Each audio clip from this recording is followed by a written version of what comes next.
When you want to officially start. All right. Good morning, everyone, and welcome to November 1st regular scheduled meeting for our LAFCO. May I have a roll call, please? Yes, ma'am. Good morning, commissioners. Commissioner Jim Anderson. Here. Commissioner Roger Anderson. Chair Yvette Brooks. Here. Commissioner Justin Cummings, absent. Commissioner Zach Friend, absent. Commissioner Rochelle Lather. Here. Commissioner Alan Timms. Here. Alternate Commissioner Ed Banks. Here. Vice Chair John Hunt. Here. Alternate Commissioner Manu Koenig. Here. And alternate Commissioner Ms. Shebra Kalantari Johnson. Here. Madam Chair, we do have a quorum, and since two of our voting members for the county are not present, Supervisor Manu Koenig will be voting on their behalf. Great. Thank you. Okay, this brings us to item 2, our executive officer's message. Thank you, Madam Chair. Just quickly, we are conducting this meeting under a hybrid approach. Under this model, the commissioners will be here in person. They have the exception of if you're feeling ill or cannot attend, you can join us virtually, but it seems that everyone's here today. For members of the public and staff, including our legal counsel, they do have the option under state law to join us either virtually or in person. Members of the public who would like to speak on any agenda item will have up to 3 minutes. Staff will let them know when they have 1 minute left and when their time is up. For those joining us in the audience, they can go to the podium and speak. For those joining us virtually, if you can raise your hand by clicking on the action button and click on raise hand, or if you're joining us via conference call, if you press *9, that will raise your hand, and then we'll acknowledge you, and then your time will begin. Madam Chair, because we are here in person, you don't need to do a roll call vote. It can just be a voice vote. And that concludes the summary of the hybrid meeting. The other item that I wanted to bring to the commissioner's attention is that your staff is going to be a featured interview at CSDA's next magazine. I always wanted to be a centerfold, and so that's going to happen. So that's going to be happening for January or February of next year. So I'm really honored to be able to explain and highlight the good work that this commission is doing. So that's going to happen in the meetings, the interviews tomorrow. And again, it should be published in January or February of next year. So I'll be getting plenty of copies. So anyone that's interested in seeing that. Madam Chair, that concludes my updates to the commission. I'd be happy to answer any questions. Great. Any questions from our commissioners? And we all do want a copy of that magazine. Are you signing copies, Mr. Trump? Yeah, I'll waive the fees for that. Yeah. All right, let's go on and move on to item 3. This is adoption of minutes. Commissioners, any questions about our minutes? Comments? I'll second. Okay, we have a first and a second. All in favor? Aye. Aye. Any opposed? Okay, this item passes. We'll move on to item 4, oral communications. This is an opportunity for members of the public to address the commission on items not on the agenda. Anyone on Zoom? Madam Chair, there's no one on Zoom requesting to speak at this time. We have none in the audience, so we'll move on to item 5 this morning. We have our special presentation, CALAFCO Annual Conference. Mr. Serrano. Thank you, Madam Chair. Rather than giving the commission an update on the successful conference that was it last week already? 2 weeks ago, we are honored to have the CALAFCO Executive Director joining us virtually to kind of give a summary of the conference. So, Mr. Francisco, if you can allow Ms. Renee LaRoche to take the floor. Ms. Renee, the floor is yours. If you can unmute yourself. You know what? There we go. Okay, thank you so much. Good morning, commissioners. As noted, I am Renee LaRoche, the Executive Director of the California Association of Local Agency Formation Commissions, otherwise known as CALAFCO. coming to you from the road. I'm actually in Central California today, getting the wheels going for next year's conference. But I did want to give you a brief report of this year's conference before we get too far ahead. Also want to apologize for my voice. I came away from the conference with a case of COVID, so I'm a little croaky here, and hopefully I can get through this without a coughing fit. So if I suddenly mute myself, you'll know why. In any event, for this year's conference, we were very pleased to see 49 LAFCOs present, and that's very exciting when you consider that many of the smaller LAFCOs are in counties that run along the northern and the eastern borders of California. They have small budgets and they don't have transportation, and it makes it very difficult for them to attend these events. So 49 LAFCOs to us is a phenomenal number. More exciting, however, is that our attendance broke all records. Normally, we run about 220 attendees, plus or minus 10. However, this year's conference drew in 270 attendees from across the state and from a variety of organizations. We saw CSDA there. We saw representatives from the state controller's office there. CAL FIRE was there. We saw just a variety of organizations in addition to our member LAFCOs. So that increased attendance actually amounts to a nearly 23% increase from past years. I'm sure that much of that is from coming out of COVID, that played a part in that. People were just ready to get out. But I also heard comments that the program was very substantive, and that drew many people who ordinarily would not have come as well. In addition to our normal caucuses and annual business that are part of our program, the educational portion included a total of 9 sessions. 4 were general sessions, 4 breakouts, and 1 pre-conference LAFCO 101 session, which is open to everyone. So technically it's kind of a general session, but we don't bill it as that. And then out of those 9 sessions, your own executive officer carried what must be a record-breaking 4 sessions. So almost half of that program, Joe had a hand in. And I really need to extend kudos to him, as well as CALAFCO's sincerest thanks and gratitude to you all for allowing him to do that work. I've said it before, I will say it again, and I cannot say it enough. We simply cannot do the things that we do without our devoted volunteers. They bring the knowledge, they bring the expertise, they're the ones on the cutting edge of innovation. They are the ones who just have the passion for all of this LAFCO law and LAFCO process. And I have to say that Joe is a powerhouse among the others. Not only does he participate by creating and moderating these sessions, which, as an aside, all of them, regardless of whether they are conference sessions or workshop sessions, because he's done those as well, have received the highest of praise. And they usually come in with a pretty high rating in our end of event evaluations. But he also assists with the legislative committee, and he runs our omnibus bill, where he interfaces with the state legislature on our behalf, and he works on special projects for us, as when we recently vetted some association management platforms because we want to change up what we're doing with our online presence. So if it's really, really not clear, let me synopsize that I simply cannot sing my praises high enough for the support that we receive from Joe and by extension, the Santa Cruz LAFCO. And I just wanted to be here today to let you know how much we appreciate the partnership, the collaboration, and the energy that is infused into CALAFCO from Santa Cruz. So thank you all for allowing me for a few minutes to talk on this subject.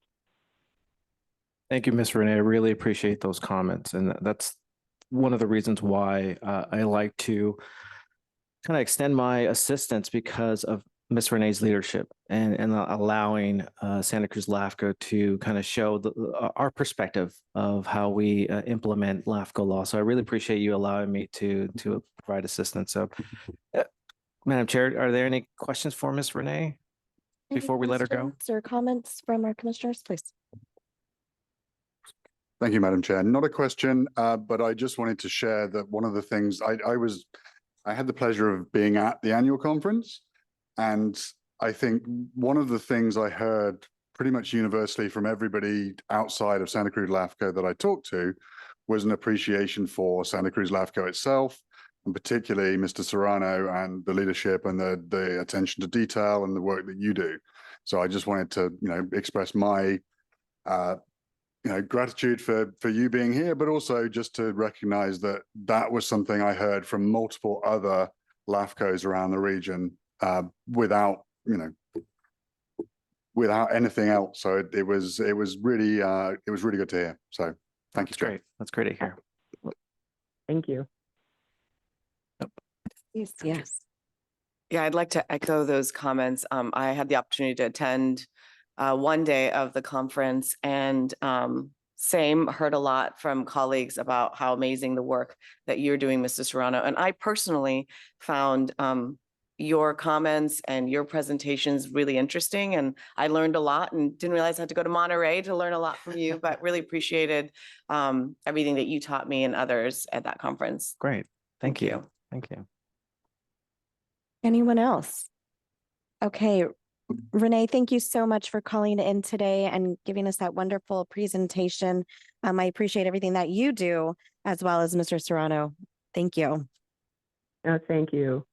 Thank you, Ms. Renee. Well, we look forward to seeing you at the next annual conference, which is going to be in Yosemite. So that's like the best one to go to. So we had 4 commissioners attend this conference. I'm hoping that we get more at Yosemite. So thank you, Madam. Really Well, I'm appreciate hoping so too. Yeah. Hope you feel better too. Thank you. Take care. All right. Okay, that brings us on to item 6A, the Houlihan Road parcel annexation. Thank you, Madam Chair. Just briefly, we did receive an application from the owner of this parcel to receive sewer service from the sanitation district. And even though we have 100% landowner consent and the district supports this annexation under LAFCO law, we don't even need to hold a hearing, but for full transparency, we are. And so LAFCO did an analysis on this application. And again, it was initiated by the landowner. It's one parcel, approximately 4 acres, and they want to reopen a fruit stand at this location, and they want to get sewer service for the actual facility. Again, the sanitation district is willing and capable of providing sewer service to the parcel. This annexation is consistent with our sphere boundary that we adopted for the district, indicating that Salsipuedes Sanitation District is the most logical provider of sewer service. As I mentioned, it fulfills the requirements of under LAFCO law and our commission policies. So therefore, staff is recommending that this commission approve this annexation by adopting the draft resolution for this single parcel annexation into the sanitation district. And Madam Chair, that concludes my presentation. I'd be happy to answer any questions once you open and close public comments. And I do see a request from the audience, from the public. From our commissioners. Question.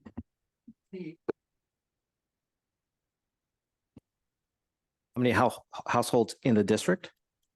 I am not aware of the number of households in the district. I do know that for this particular subject territory, this parcel, it's uninhabited. It does not have any single family home structures on it. But the number of households in the district, I do not have that number. Madam Chair. Please. This is actually the first time I've heard about the Salsipuedes Sanitary District. And I assume it's just a collection system. They don't actually have a treatment facility, and they intertie with the city of Watsonville and then purchase treatment services at their treatment facility. Yeah, exactly. They have an agreement with the city, and that's something that we touched on in our last service review. We're going to go into a more deep dive on those agreements because they may be out of date, but yes, you're absolutely right. They have an agreement with the neighboring city. Okay, thanks. Yeah, I mean, it seems like a pretty natural fit given that they're surrounded on 3 out of 4 sides by the district. So I'm in favor of it. Mr. Serrano, you mentioned that this generally doesn't need to come to us for approval, but you're doing that today for this particular item. Is there a anywhere down the line where you're going to make this a general kind of policy for us to bring these things forward? Because, what if when you bring this one, but maybe not another, and you mentioned transparency. Great question. And we've had some situations where we have 100% landowner consent, these single parcel annexations, and the district's willing and capable. So the law does allow LAFCO to expedite. So that discretion goes on the executive officer's position. But again, I brought this to the attention of the commission that we have 100% landowner consent, but my practice is to always bring these items to the commission. My practice is to always do a public notice for these type of proposals. But that is definitely something that we can bring as part of a potential policy update. I know we're going to bring something up in early in 2024 to look at our policies. So if that's something that the commission may want to distinguish of, if we have these certain situations where there's 100% landowner consent and the district's on board, we'll leave it to the discretion of the executive officer. If not, any proposal, whether it's 100% consent or not, will always be brought to the commission's consideration and action. So there won't be a situation where I will determine, well, I'm not going to present it because we have 100%. It's always going to be brought to the commission. Okay, great. No, that's fine. That's fair. Okay, yeah, I don't want to hold up anyone. Okay, comments from or questions from the audience. Madam Chair, we do have one request. So we're going to ask them to unmute themselves.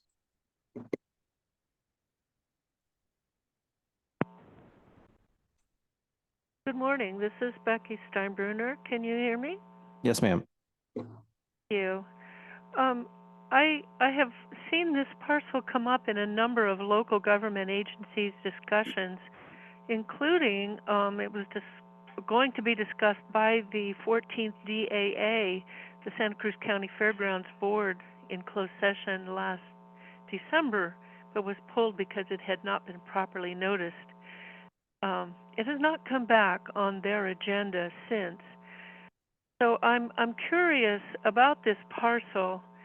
I did note that the Santa Cruz County Board of Supervisors did approve this action also at their last meeting to include it into the Salsipuedes Sanitation District. So I guess I have two main questions. Why was this parcel not included in the Salsipuedes District before?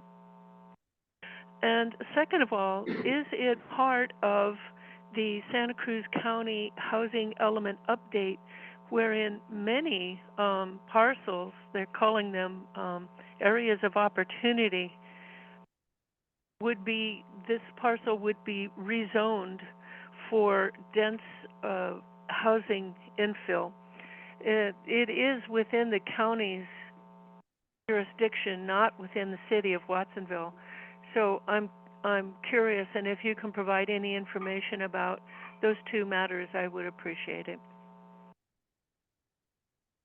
Thank you, Ms. Becky. And Any other questions? no questions from the public, virtually or in person. Okay. And Mr. Serrano, I think you can answer those questions unless our commissioners want Mr. Serrano to respond. I don't know off the top of my head if this particular parcel is being proposed for rezoning, but it's certainly available if you go to the county's site for the housing element and click on the maps. I think it's one of the appendices to the draft housing element, and you can find whether or not this parcel is outlined for rezoning. It certainly doesn't sound like from the applicant they're intending to build any housing there at this time. No, it's at present, it is designated as agricultural. So it's consistent with the land use designation. There is a process for the county to change land use designations, which is outside LAFCO's purview. In fact, we're prohibited to take any actions in relations to land use designations or pre-zoning. So for summary, this is consistent with the current zoning. And they're not proposing any housing developments at this time. But the district is, again, willing and capable of providing services to the proposed fruit stand in this parcel. Okay, let's bring this back to the commissioners. The recommended action is to adopt the draft resolution approving the single parcel annexation into the Salsipuedes Sanitary District. I'll move approval. Number first. Second. And a second. Any other comments, questions? All in favor? Aye. Any opposed? All right, this item passes We'll now move to item 6B. This is the Brenta 40 Drive, Michael Greenspan Extraterritorial Service Agreement. Mr. Serrano. Thank you, Madam Chair. So again, this is an extraterritorial service agreement involving a single parcel. As you can see on the screen and on the map, it's approximately 10 acres. It is outside the city limits and outside their current sphere boundary, but it is within the city's water service area. So this is very unique. The city of Watsonville also has a water service area that goes beyond their city limits. So this is the exact same thing that's happening with the city of Santa Cruz. When that occurs, if an area outside the city limits and outside of the sphere of an agency, they need to get LAFCO's approval before they can get public services, in this case, water. The city has indicated that they're willing and capable of providing water to this subject parcel. The subject parcel is substantially surrounded by the water service area. So based on that, it is consistent with Government Code Section 56-133. It is consistent with our commission policies. The draft resolution attached to your agenda packet does have language stating that LAFCO and the city should discuss potential annexations of areas that make sense to the city, including areas in their water service area. But at this time, staff is recommending that the commission approve this ESA, allowing this parcel to receive water service for their proposed small, tiny home development on the parcel. Therefore, as I mentioned, staff is recommending approval by adopting the draft resolution, approving the ESA involving the single parcel and the city of Santa Cruz. We do have representatives from the city joining us virtually if you have any questions specifically for the city, but I'd be happy to answer any questions by this commission. Thank you. Commissioners, any questions? Please. Question. Is it quite a well? That's a good question. And we actually have the landowner also joining us. I'll defer to Mr. Greenspan because I'm not quite sure if there's an existing well at this time. So Mr. Greenspan, can you answer that question? Is there an existing well?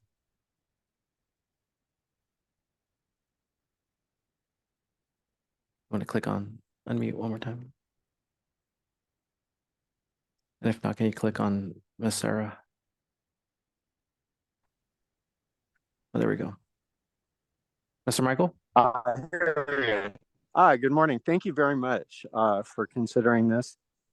And to answer that question, no, there's not a well.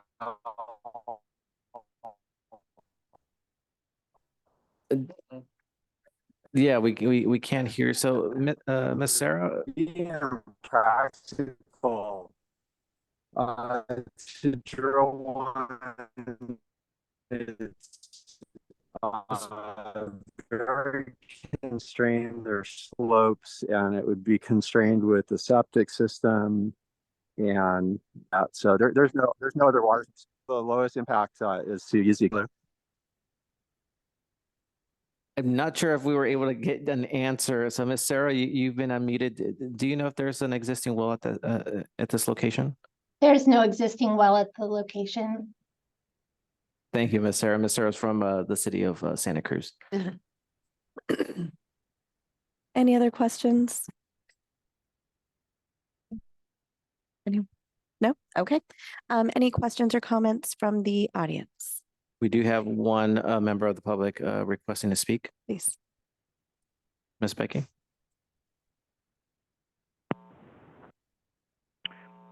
Good morning again. This is Becky Steinbrunner. Can you hear me? Yes, ma'am. Thank you. I was present at the city water meeting when this initial approval occurred. My question then and remains now is why was this parcel not included for service before? Was it because it's a vacant parcel, or why was it left out of the service? Thank you. Madam Chair, there's no other request from the public to speak at this time. Okay, let's bring this back for deliberation and a vote. I'll move approval of the recommended actions to annex the property. We have a- Second that. We have a first and a second. Any other comments? I'll just say, it seems, as the last public comment we heard, it seems pretty natural to annex this parcel. Again, it's surrounded on 3 sides by the district or the service area.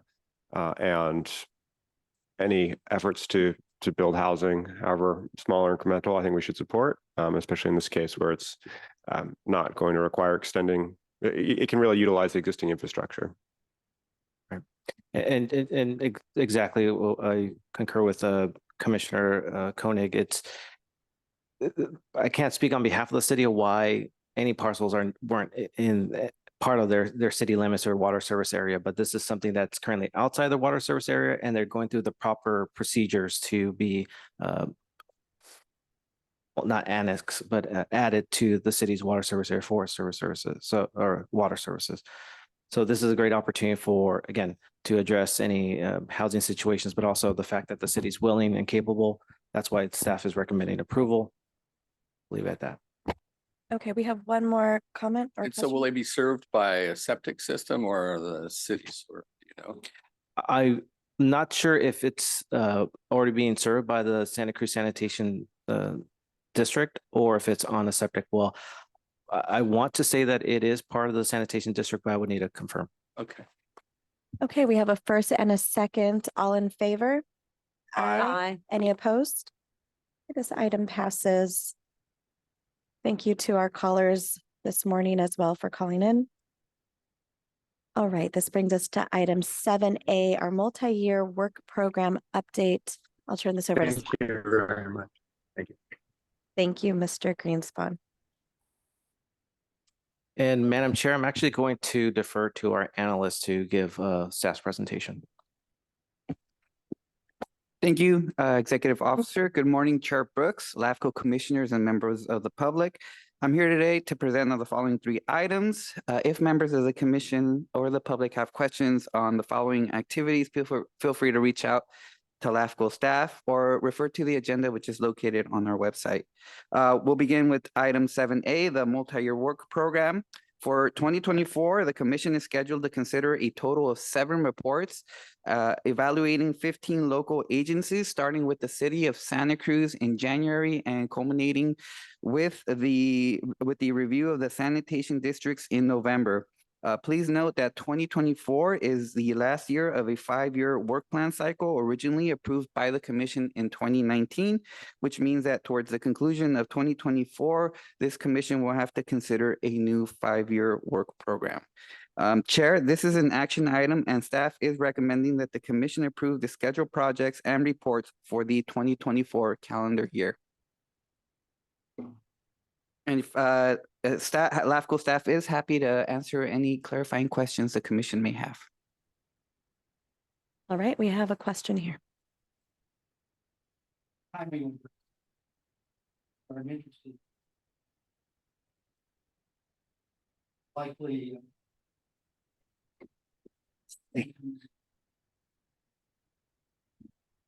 I am not aware of an upcoming application from UCSC, but if that does occur, we could definitely address it in the service review that's coming up in January or February of next year. So we actually, staff went to a UCSC event this past week, and I'm not sure if that was brought up to staff's attention. So that's news to us. At hearings about water service. Right.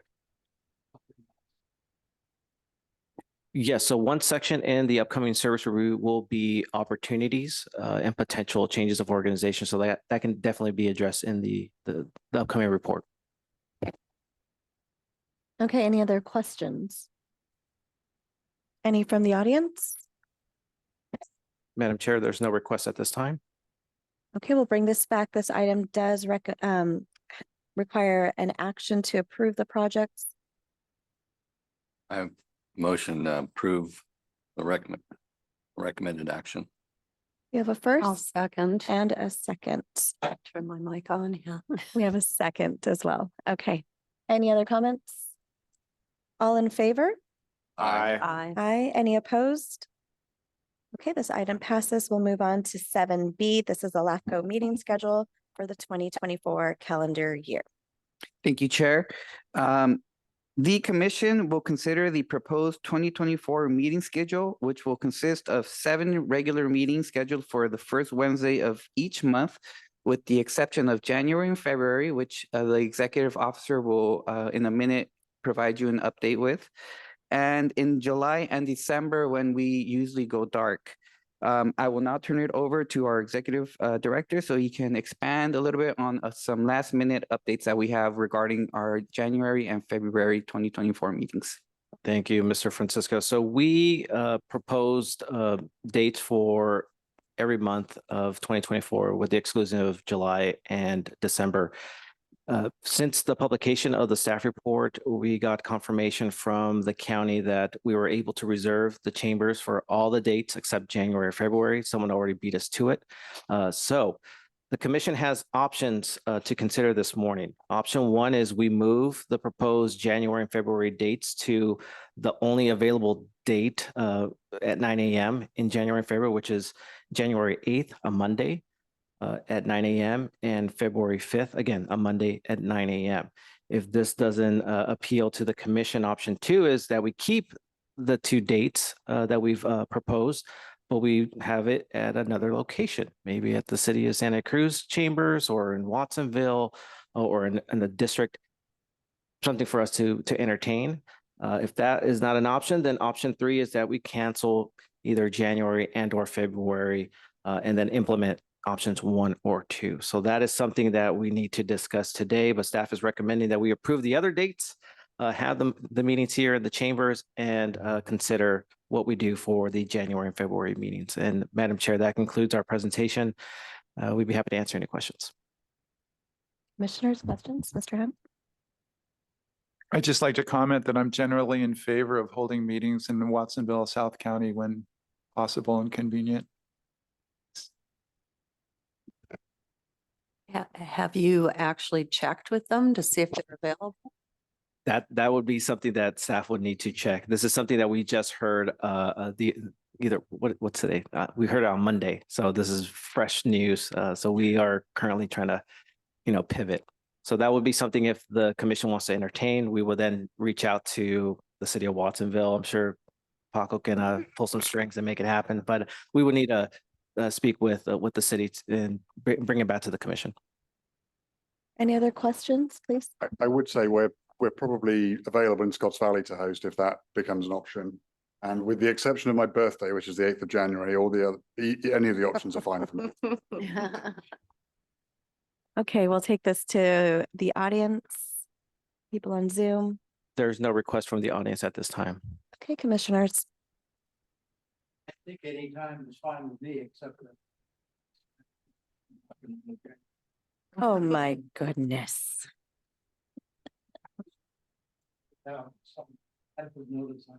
Of course. That's why we're bringing it to the attention now. That way we can have a solution before we get closer to the beginning of the year.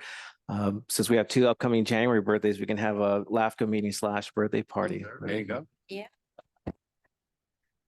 I mean, I would advocate for keeping the dates and finding alternate venues, honestly, but I'm agnostic. I could do either. Anyone else?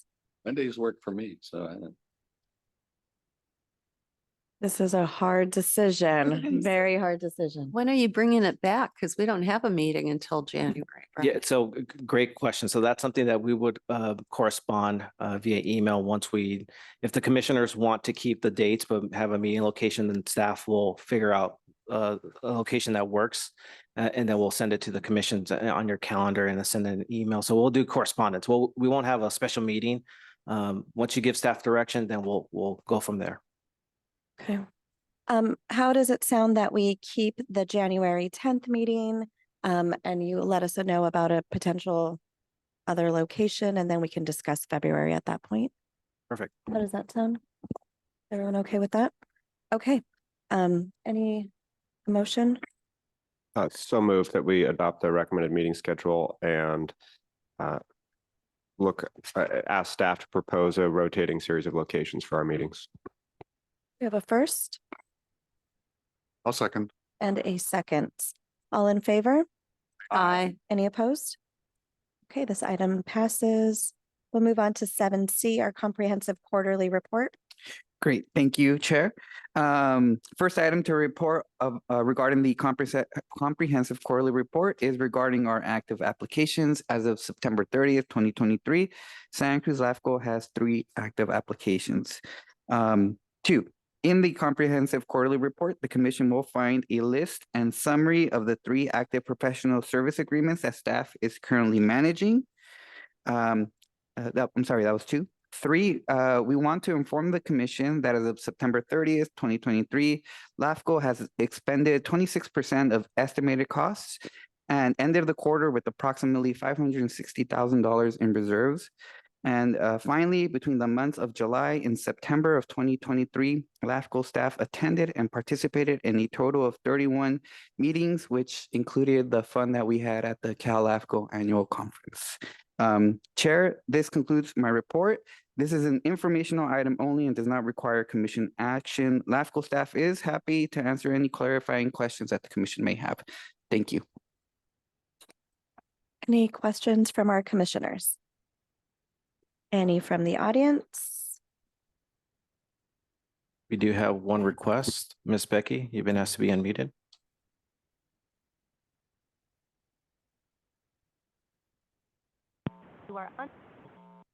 Thank you.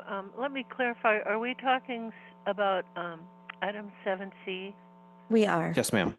All right, thank you. I wanted to make sure. First of all, I want to thank you for the very great reports and reviews that are being done by LAFCO.